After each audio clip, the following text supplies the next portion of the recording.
Hi, welcome to segment 3 of our 4-part podcast series with Professor Siobhan Mattison. We hope you enjoyed parts 1 and 2. Here's part 3. I'll kind of shift focus a little bit toward your research, but would you be able to share some summary perspectives from your research on how evolution shapes, I guess, each of the stages of human life? This is a really interesting topic, and I'd love to hear your perspective on it. Thank you for the question. I guess it depends a little bit on what you mean by stages of the human life. So there is what I consider to be kind of an outdated perspective that we now call evolutionism, which is different from contemporary evolutionary theory, that thinks that humans evolved in stages. I can't remember, I'm not teaching this right now, so I don't remember exactly what they're called, but from some sort of primitive kind of horde where everybody is reproducing with everybody else without any kind of discriminating between who's who. And then that at some phase, people become, for example, monogamous, that's more advanced than being polygynous. And then that matrilineal is in there as a phase that is less advanced than patrilineal, but that is not the perspective that I subscribe to. Human behavioral ecology is much more about explaining contemporary variation in a way that doesn't presume that there are stages in the ways that people evolve, and quite the opposite, actually. Like a behavioral ecology perspective will say something like horticulture tends to be associated with or has some causal relationship with matrilineal. Therefore, if a society that is now agricultural and patrilineal changes its subsistence, becomes more horticultural, or has to deal with a lot of warfare, that it would be quote unquote adaptive for that society to take on aspects of matrilineal. So it's not a moving from one to another in this kind of series of advancing stages. It's kind of adopting different sorts of behaviors and strategies for the variation that you experience over your lifetime or over the lifetime of a given culture. Okay, that's interesting. Yeah, I've never thought of it from that perspective. Yeah, it's an important one, I think. And again, like the Mosuo as an example, for some time, Chinese anthropology sort of subscribed to this more, again, evolutionist style of thinking about human societies.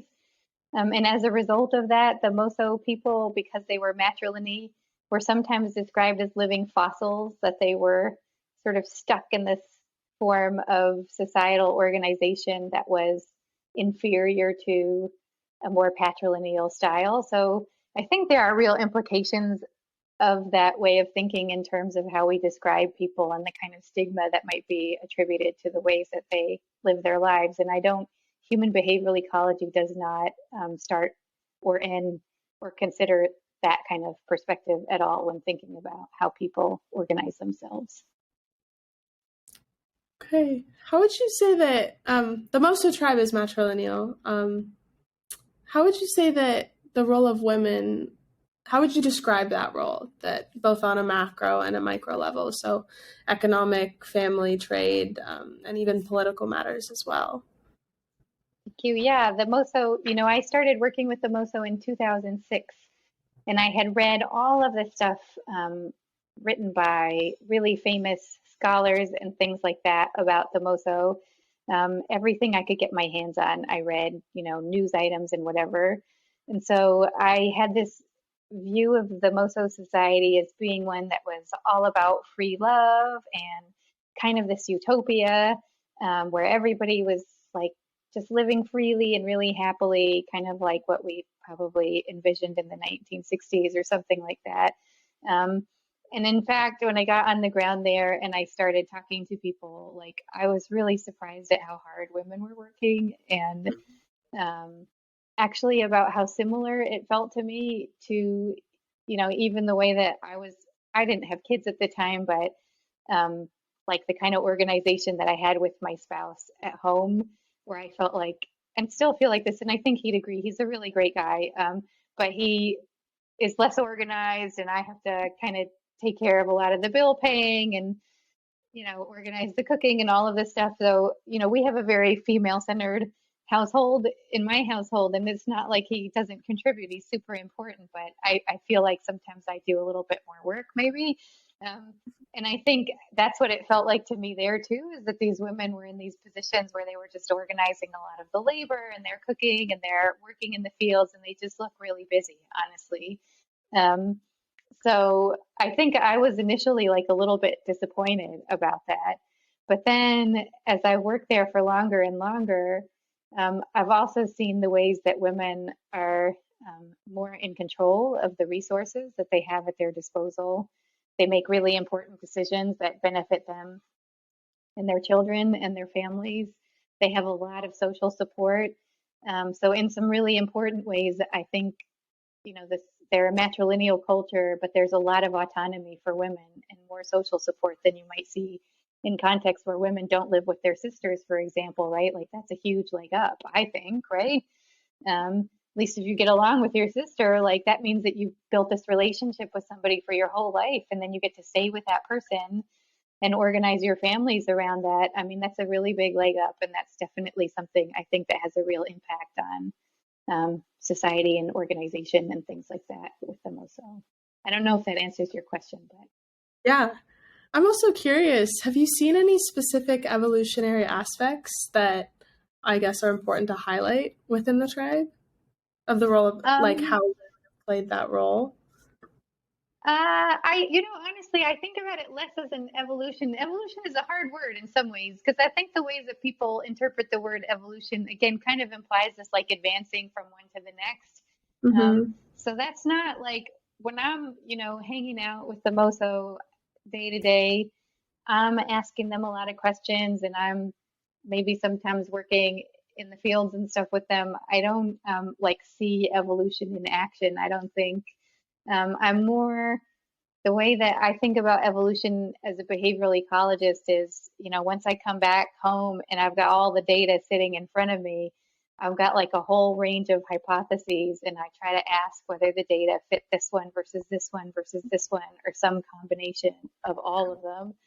And most of the time, it's really messy, and it doesn't come out the way I think it's going to come out. And that's just the reality of doing like Yeah. systematic research. But yeah, that's a hard question. I don't think on the ground, I'm not thinking like that about them or myself or anybody, right? I don't know. Even in terms of my own household, like, we talk in evolution, human behavioral ecology about fitness, quote unquote fitness or reproductive success being the thing that drives a lot of behavior. But I have two kids. I didn't start having them until I was 30. Like, I don't think I'm living exactly in the way that, um, fits one to one with that kind of perspective. I think we're looking for much bigger patterns than that. Interesting. Kind of shifting focus to, I guess, the male role as well. I'm curious how the female role in the Mosuo tribe compares to male role. That's a great question. And again, I guess what I would say is that the female role is probably a little bit more consistent than the male role is. Mm-hmm. So women are, they're cooking, they're cleaning, they are um, doing a lot of the things that you would expect women to do. They're working in the fields, they're working all the time, like I said. Um, they are often town heads and engaging in politics in a more conspicuous way, actually, than women do in some other parts of the world, too, which is a little bit different from some other places. But the men, I think men are more variable around that. They sort of pivot around women. There are some men that are working really hard, super engaged as dads, just like my partner is, where they are helping with homework and they're helping with cooking and all of the things, the day-to-day tasks, and then they're helping with the harvest and moving cattle around and all the rest of it. And then there are some men that are less involved, right? That are hanging out and playing mahjong and stuff like that. So I think the male role is a little bit more variable, and that's not to say that there isn't variation in the female role too. There is, but I think the male role is more variable than the female role is. Interesting. Would there be any unique functional attributes of the Mosuo tribe specifically, in comparison to any other tribes that you have done research on or that you are aware of in terms of like construct? Yeah, it's a great question. I mean, I think a lot of people would say that they're really famous for being a society that normatively does not have an institutionalized form of reproductive union. In other words, um, people don't like get married historically in the way that they do in other societies. That might be unique. There is another society from Kerala, I think, um, the Nayar, that was also pretty famous at one point for something very similar, where they'd have like a tally tying ritual that sort of united a man and a woman, but then the relationship dissolved potentially right after that. The man didn't have any particular claim to the woman despite that. So those two have often been dubbed unique, or at least close to unique, for not having a really strong institutionalized union. Um, I think as a behavioral ecologist, I think that's important, right? Institutionalizing stuff matters. Like if you put a piece of paper under it, it matters. If you have a ceremony or you go to church or whatever, all that stuff helps to codify something in a way that it might not be codified otherwise. But when I'm there and I see the sort of progression of relationships, and there's a great book review about this too, like it doesn't look very different from the way I behaved growing up, where when you're young, you have partners and they're kind of fleeting and you're not bringing them home because it's not very serious. And then one day, like you meet somebody that matters a lot more to you and might become a little bit more stable. And then eventually, that person might be coming home and having dinner with you, and you introduce them to your family and they bring over a bottle of wine or whatever, right? And it becomes more stable. And then if that lasts for long enough, you have children with that person, you might move in together, all of those kinds of things. There's just this that you're not moving in together after having some ceremony that institutionalizes the relationship as one that, prevents access to the partners from people outside the union, right? But in practice, those unions are really often pretty monogamous and exclusive.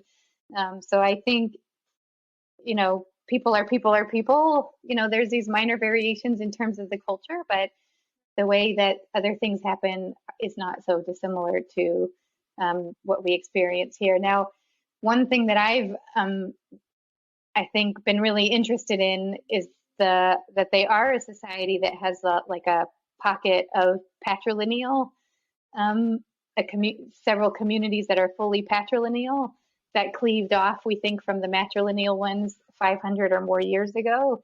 They have relatives in common, they share the same language, they have all the same rites of passage and things like that, but they organize their societies really differently.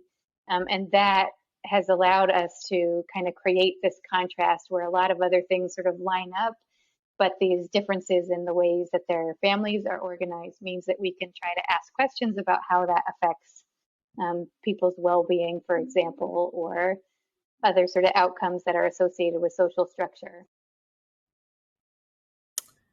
Would you say that social structure is a little bit different now, modern day, compared to, I guess, historically when it was originally founded?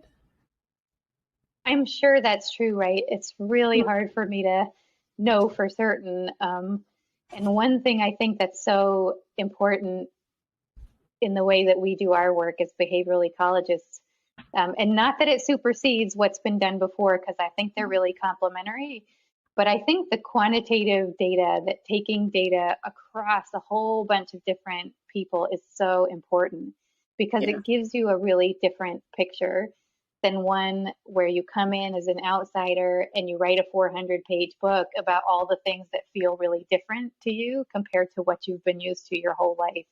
And that's most of what we know, not just about the Mosuo, but about most societies that aren't, in Europe or in the West, really, right? So it's really hard to say. We know there's all this variation, even among contemporary Moso. Some families really look matrilineal in terms of structure. Other ones look more um, like neolocal and bilateral. In other words, like a man and a woman living together just with their children and nobody else, right? Which is more like Mm. what we often see here. There's tons of variation, right? So presumably that's been there forever, but we don't know because a lot of the records we have from the past are just these kind of narratives of what people thought were happening on the whole without that sense of variation, you know? Mm-hmm. What would you say are the positives of the societal frameworks? Yeah, it's a great question. I mean, first of all, I think thinking about using this behavioral ecology lens to think about why you might organize yourself around women versus around men is an important frame because I think it tells you that there isn't one natural way to organize a human family, that there are lots of ways to do that. And they're all equally legitimate depending on what your circumstances are. I think that's really, really important.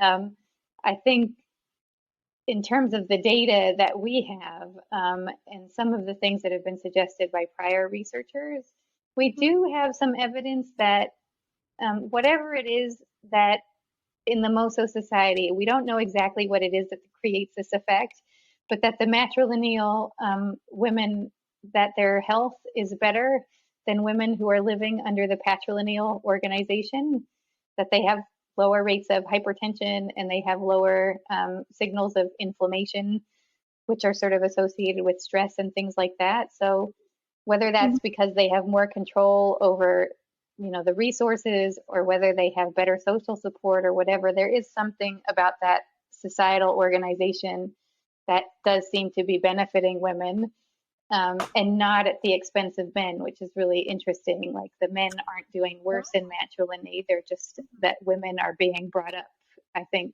relative to where men are in other positions. So yeah, there are some important things happening. We don't know why yet. That's what we want to learn next, I think, as our research goes forward. But that's definitely one implication that I think a lot of people have sort of suspected for a long time and that our research has been able to show.